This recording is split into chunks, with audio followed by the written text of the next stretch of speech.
اندازه نرمال آلت تناسلی یک مرد ای که کدام افراد اشخاص مصاب به کوچک بودن آلت تناسلی یا مایکرو پینیس هستند. اندازه آلت تناسلی در داشتن رابطه جنسی و لذت بردن از این رابطه به هر دو طرف.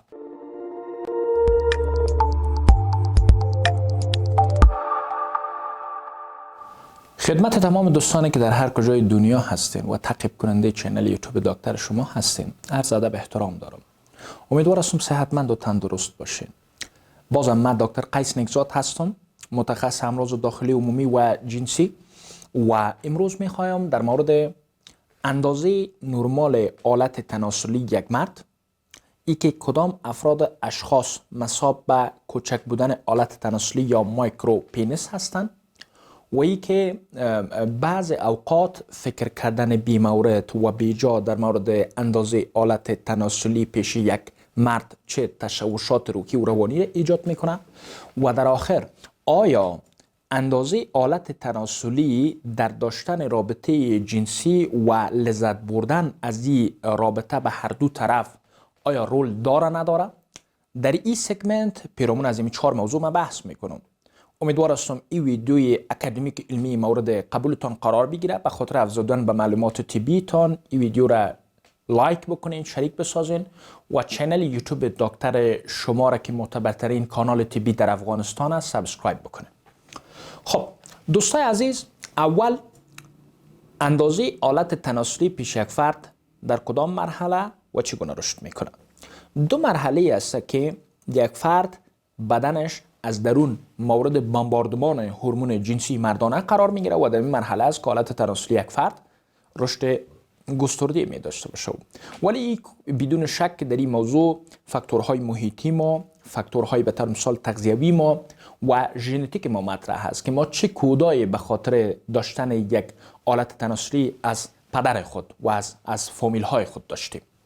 خب در 2 مرحله زندگی، یکی مرحله شیرخوارگی الا 5 سالگی هست، سویه تستوسترون به خاطر تظاهر خصوصیات جنسی یک مقدار بلند میشه و این در عرصه تغییرات در سایز آلت تناسلی یک نوزاد الا سن 5 سالگی رول اساسی می داشته باشه. بعد از او سویه تستوسترون زیاد متبارز نمی باشه. بعد از اینکه یک بچه به نوجوانی و به مرحله بلوغ میرسه، در اینجا سویه هورمونای مردانه به اوجش میرسه. خصوصیات ثانوی جنسی از قبیل کشیدن برود، کشیدن ریش، کشیدن موهای زیر بغل، برآمدن موها در اطراف سیستم تناسلی، رویدن بخار در روی، غر شدن صدا، اختیار کردن اندام عضلاتی و در پهلوی از او تغییرات در اندازه خصیه و اندازه آلت تناسلی پیش یک بچه ایجاد میشه و علت اساسیش یک تغییرات گسترده هورمونی و افزایش سویه آندروژن‌ها مشخصا تستوسترون است. خب دوستای گران ارج، نرمالاً اندازه آلت تناسلی یک مرد که بالغ هست باید به چه اندازه باشه؟ گرچه دقیق ما گفته نمیتونیم که باید اندازه تناسلی یک فرد بینی اندازه حتما باید موجود باشه، چرا بعض فاکتورهای مختلف هست، فاکتورهای منطقوی، فاکتورهای نژادی که در این امر امکان داره دخیل باشه، فاکتورهای ژنتیکی ما شما. ولی نظر به اطلاعات و تحقیقاتی که در کشورهای مختلف دنیا صورت گرفته، ایتو بیان میکنن که آلت تناسلی یک مرد نرمالاً به اساس اوسط ها و احصایهایی که گرفته شده و اطلاعاتی که گرفته شده، آلت تناسلی یک فرد در حالتی که نعوز می داشته باشه، یعنی در حالت نعوز باید حداقلش 13.1 سانتی متر باشه. گرچه مثلا در بین 12 تا به 14 سانت فرق میکنه، ولی اوسط دیده شده که اکثر آلت تناسلی افراد در حالتی که نعوز می داشته باشه معمولا 13.1 سانتی متر می باشه. در حالتی که آلت تناسلی در وضعیت شل یا فلکسیت قرار داره، آلت تناسلی یک فرد معمولا 8.1 سانت می باشه. آلت تناسلی یک فرد در حالتی که شل کش شده است، یعنی استرچد فلکسیت می باشه، باید 13.2 سانت باشه.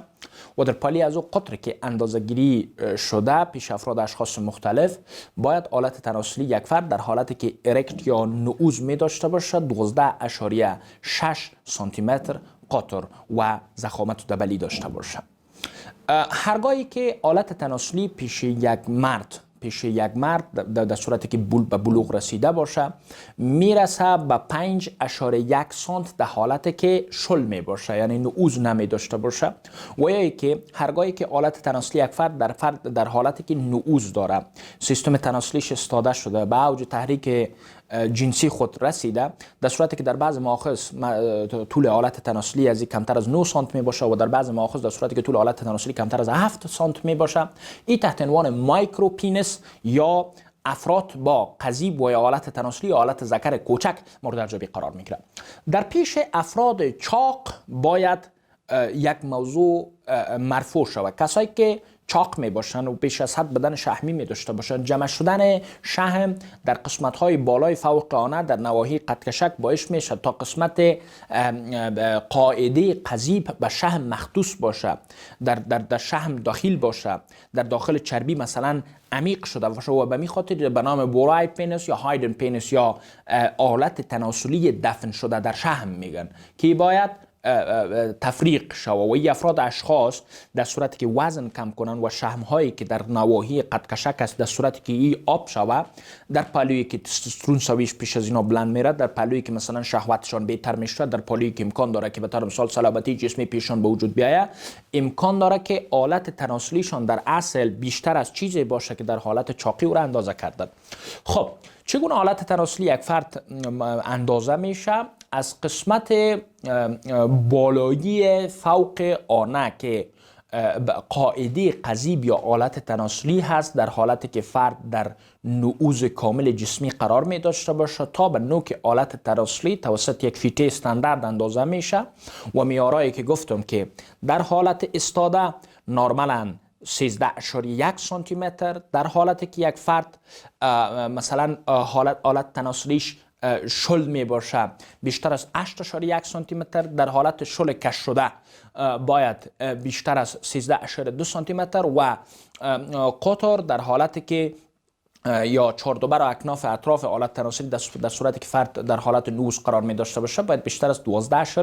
12.6 سانت می باشه. ولی اگر جسامت آلت تناسلی در حالت نعوز کمتر از 7 یا 9 سانت است و در حالت مثلا شل شده بدون نعوز در صورت کمتر از 5.1 سانت می باشه، این افراد اشخاص تحت عنوان مایکرو پینس یا افراد با قضیب کوچک مورد ارزیابی قرار می گیرند. خب آیا داشتن یک آلت تناسلی بزرگ در قناعت کردن و فراهمسازی قناعت طرف مقابل رول داره نداره؟ در داشتن رابطه جنسی و بیشتر لذت بردن در رابطه جنسی ارتباط داره نداره؟ تمام علمایی که در بخش یورولوژی کار میکنن و ماخذی که در این بخش بحث شده، اگر فرد خودش توجیه نکنه، اگر فرد مغز خودش پروگرام نسازه، اگر به طور مثال فرد خودش به مغز خودم انگیزه نده که اگر من حالت تناسلی کوچک داشته باشم گویا از این رابطه من لذت نمیبرم، به این شکل اگر به مغز خود تنبیه نکنه و یا که به طور مثال طرف مقابل از این در ذهن خودت رو یک تصورات را ایجاد نکنه که گویا با آلت تناسلی کوچک قناعتش از رابطه فراهم نمیشه، در صورتی که این موضوع در بین از این زوجین حاکم نباشه، اندازه آلت تناسلی در پیدا کردن اولاد و در لذت بردن از رابطه جنسی زیاد رول نداره. زیاد رول چی که حتی مستقیما گفته میتونیم که هیچ رول نداره. یعنی بعضی افراد هستن که مثلا با آلت‌های تناسلی کوچک تونستن که مثلا تعداد زیاد اولادا داشته باشن و بعضی افراد هستن که با آلت‌های تناسلی کوچک تونستن که مثلا هر دو طرف هم قناعت قابل لمس را از رابطه جنسی حاصل بکنن. در مورد از این که در ضمن کوچک بودن آلت تناسلی آیا راهکارهای تداوی، مثلا بعض ملمایی که وجود داره، بعض ژلایی که وجود داره، بعض جراحی‌های یورولوژی که صورت میگیره، بعض دواهایی که از پیچکاری‌های تستوسترون، ادویه تقویت کننده جنسی، بعض مساژهایی که در بعض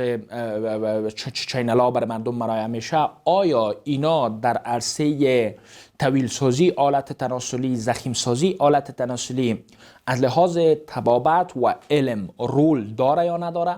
این موضوع را شما در سگمنت های بعدی تعقیب بکنید. یک نکته که قابل بحث است، اکثر افراد و اشخاصی که آلت تناسلی را زیاد در موردش فکر میکنن، زیاد در موردش توجه میکنن، زیاد در بارش میپیچن. امکان داره که پیش از این افراد اشخاص بعض اوقات اختلال روانی به وجود بیاید به نام پینایل دیسمورفیک دیساردر. پینایل دیسمورفیک دیساردر یعنی اختلال بدشکلی آلت تناسلی. این افراد اشخاص 24 ساعت فکر و هوش حواسشان در مورد از این است که آلت تناسلی آیا نرمال است یا کوچک است. آیا به طور مثال با این قناعت طرف مقابل خود اینا حاصل میتونن نمیتونن؟ آیا مثلا این طرف مقابل را تانسته با این آلت تناسلی که داره راضی نگاه کنه یا نه؟ در مورد از این بسیار میپیچن، نشخوار ذهنی میکنن، رومینیشن کرده میتن، در مورد مثلا اینترنت در وبسایت های مختلف میپالن، گوگل میکنن،